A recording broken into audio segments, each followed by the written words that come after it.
அண்ணாவை எதிர்ப்பதை அதிமுக ரசிக்கிறது என்றால் அவர்களது உடம்பில் ஓடுவது அதிமுக ரத்தம் தானா எனவும், உங்களது தாயை மனைவியை இழிவுபடுத்தி பேசினாலும் இப்படிதான் சோற்றாலடித்த பிண்டங்களாக அமர்ந்திருப்பீர்களா எனவும் எடப்பாடி பழனிசாமி உள்ளிட்டோருக்கு RS பாரதி வினா எழுப்பியுள்ளார்.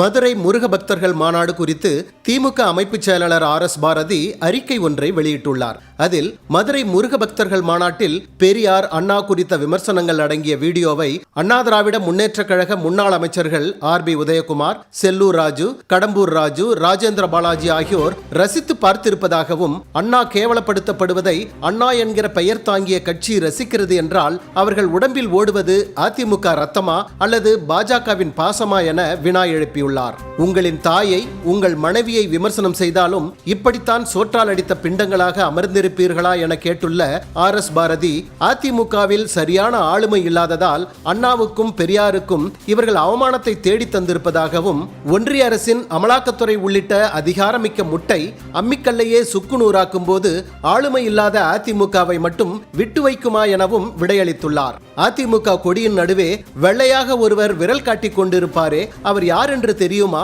அந்த அண்ணாவை மாற்றிவிட்டு அங்கே அமித்ஷாவை வைத்து விட்டீர்களா?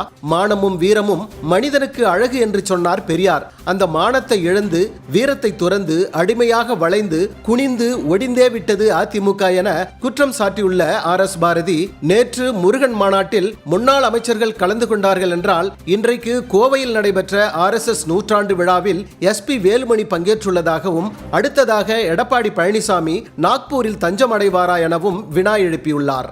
திராவிடம் குறித்து அறிஞர்களிடத்தில்தான் கேட்க வேண்டும் என கூறிய எடப்பாடி இன்றைக்கு இந்துத்துவத்தில் முழுமையாக கரைந்து விட்டதாக குறிப்பிட்டுள்ள RS பாரதி, சூரனை வதம் செய்த முருகா, திராவிடத்தை அழிக்க வேலெடுத்து வா என சுவரட்டி ஒட்டிய மாநாட்டுக்கு எடப்பாடி பழனிசாமி வாழ்த்து தெரிவிப்பதாகவும், திராவிடம் அழிந்தால் அதிமுகவும் சேர்ந்தே அழியும் என்பது கூட தெரியாத அளவுக்கு இவர்கள் பாழும் கிணற்றில் விழுந்து கிடப்பதாகவும் கடிந்துரைத்துள்ளார்.